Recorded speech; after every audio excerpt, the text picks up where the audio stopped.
Can you share your visa experience from VFS Bangalore or in general people coming from Karnataka? ನಮಸ್ಕಾರ ಎಲ್ಲರಿಗೂ. ನನ್ನ ಹೆಸರು Diana ಅಂತ.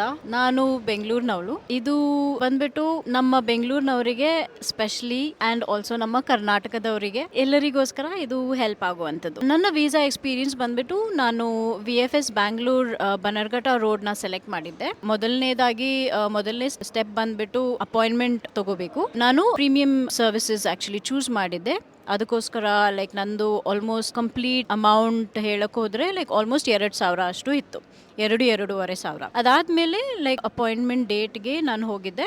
ಬೆಳಗ್ಗೆ ನಾನು ಪ್ರೀಮಿಯಂ ಸರ್ವಿಸಸ್ ಚೂಸ್ ಮಾಡಿರೋದ್ರಿಂದ ನನಗೆ as soon as I reached ಅಲ್ಲಿ ತಲುಪಿದ ಹಾಗೇನೆ ನನಗೆ ಒಳಗಡೆ ಎಂಟ್ರಿ ಕೊಟ್ಟರು.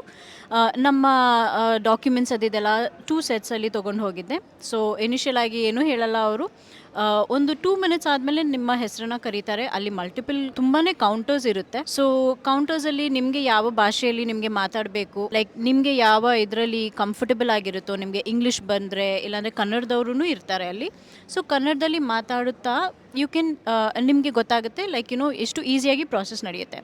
ಸೊ ನಿಮ್ಮ ಡಾಕ್ಯುಮೆಂಟ್ಸ್ ಅದನ್ನೆಲ್ಲ ಒಟ್ಟಿಗೆ ಸೇರಿಸ್ಕೊಂಡು ನೀವು 2 setsನ ತೊಗೊಂಡು ಹೋಗಬೇಕು. ನಿಮ್ಮ ಅಕಾಡೆಮಿಕ್ ಅಂದರೆ ನಿಮ್ಮ ಶಾಲೆಯಲ್ಲಿ ನಿಮ್ಮ ಮಾರ್ಕ್ ಶೀಟ್ಸ್ ಅದೆಲ್ಲ ತೊಗೊಂಡು, ಹಾಗೂ ನಿಮಗೆ ಎಕ್ಸ್ಪೀರಿಯನ್ಸ್ ಇದ್ದರೆ ಎಕ್ಸ್ಪೀರಿಯನ್ಸ್ ನಾನು ತೊಗೊಂಡು ಹೋಗಬೇಕಾಗುತ್ತೆ, ಎಕ್ಸ್ಪೀರಿಯನ್ಸ್ ಲೆಟರ್ಸ್.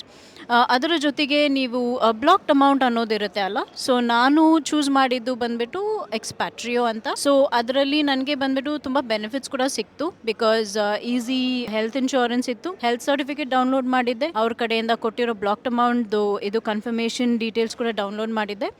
ಆಮೇಲೆ ನಾವು ಕಾಲೇಜ್ದು ಫೀಸ್ ಯಾವುದು ಕಟ್ಟಿರ್ತೀವಿ ಅದನ್ನ ನಾನು ಒಂದು ಇದು ಕಾಪಿ ನಾವು ಇಟ್ಕೋಬೇಕಾಗುತ್ತೆ. ಸೊ ನಿಮ್ಮ ಕಾಲೇಜ್ದು ಆಫರ್ ಲೆಟರ್, ಆಮೇಲೆ ಕಂಡೀಷನಲ್ ಆಗಿದ್ರೆ ಅದನ್ನು ತೊಗೊಂಡು ಹೋಗ್ಬೇಕು, ಅನ್ಕಂಡೀಷನಲ್ ಆಗಿದ್ರು ಎರಡೂ ತೊಗೊಂಡು ಹೋಗಬೇಕು. ಎರಡು ಸೇರಿಸಿ ಅದು ಟೋಟಲ್ ಕಂಪ್ಲೀಟ್ ಆಗಿ ನಿಮ್ಮ SOP ತುಂಬ ಮುಖ್ಯವಾದದ್ದು. ಅದರ ಜೊತೆಗೆ ನಿಮ್ಮ ಪಾಸ್ಪೋರ್ಟ್ ಮತ್ತೆ ನಿಮ್ಮ ಒರಿಜಿನಲ್ಸ್ ಕೂಡ ಇಟ್ಕೊಂಡಿರಿ, ಬಿಕಾಸ್ ಅವರು ಕ್ರಾಸ್ ವೆರಿಫೈ ಮಾಡ್ತಾರೆ. ಸೊ ಇದನ್ನೆಲ್ಲ ತೊಗೊಂಡು ಹೋದಾದ್ಮೇಲೆ ನಿಮ್ಮ ಕೌಂಟರಲ್ಲಿ ಎಲ್ಲಿ ಕರೆದಿರ್ತಾರೋ ನೀವು ಅವ್ರ ಹತ್ರ ಮಾತಾಡಿ ಎಲ್ಲ ಡಾಕ್ಯುಮೆಂಟ್ಸ್ ಎಲ್ಲ ವೆರಿಫೈ ಆದಮೇಲೆ ಅಲ್ಲಿಂದ ಒಂದು 5 ನಿಮಿಷ ನಿಮಗೆ ಕೂತ್ಕೊಳ್ಳೋಕೆ ಹೇಳ್ತಾರೆ. ಆಫ್ಟರ್ ದಟ್ ನಿಮಗೆ ಪೇಮೆಂಟ್ ಇರುತ್ತೆ. ಅಲ್ಲಿ ಹೋಗ್ಬಿಟ್ಟು ಅವ್ರು ಹೇಳಿರುವಂಥ ಇದು ಫೀಸ್ನ ನೀವು ಪೇ ಮಾಡಿದಾದ್ಮೇಲೆ ನಿಮಗೆ ಬಯೋಮೆಟ್ರಿಕ್ ಫೋಟೋ ಹತ್ರ ಕರ್ಕೊಂಡು ಹೋಗ್ತಾರೆ. ಸೊ ಅಲ್ಲಿ ನಿಮಗೆ ಒಂದು ಲೈಕ್ 4 to 5 minutes ಒಳಗಡೆ ತಿರ್ಗಾ ಬಯೋಮೆಟ್ರಿಕ್ ಫೋಟೋಸ್ ಇರುತ್ತೆ. ಅದಾದಮೇಲೆ ನಿಮ್ಮ ಪಾಸ್ಪೋರ್ಟ್ ಮತ್ತು ನಿಮ್ಮ ಡೇಟ್ ಆಫ್ ಬರ್ತ್ ವೆರಿಫಿಕೇಷನ್ ಆಗುತ್ತೆ.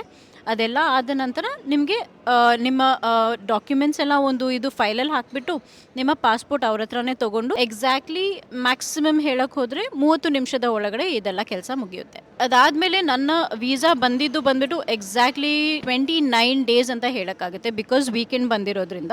ಬಟ್ ನನಗೆ ಇಮೇಲ್ ಬಂದಿದ್ದು 1 ದಿವಸ ಮುಂಚೆ, ಹಾಗೆ 24 hours ಒಳಗಡೆ ನನಗೆ ಪೋಸ್ಟಲ್ಲಿ ನನ್ನ ವೀಸಾ ಸಕ್ಸಸ್ಫುಲ್ ಆಗಿ ಬಂದು ರೀಚ್ ಆಗಿತ್ತು.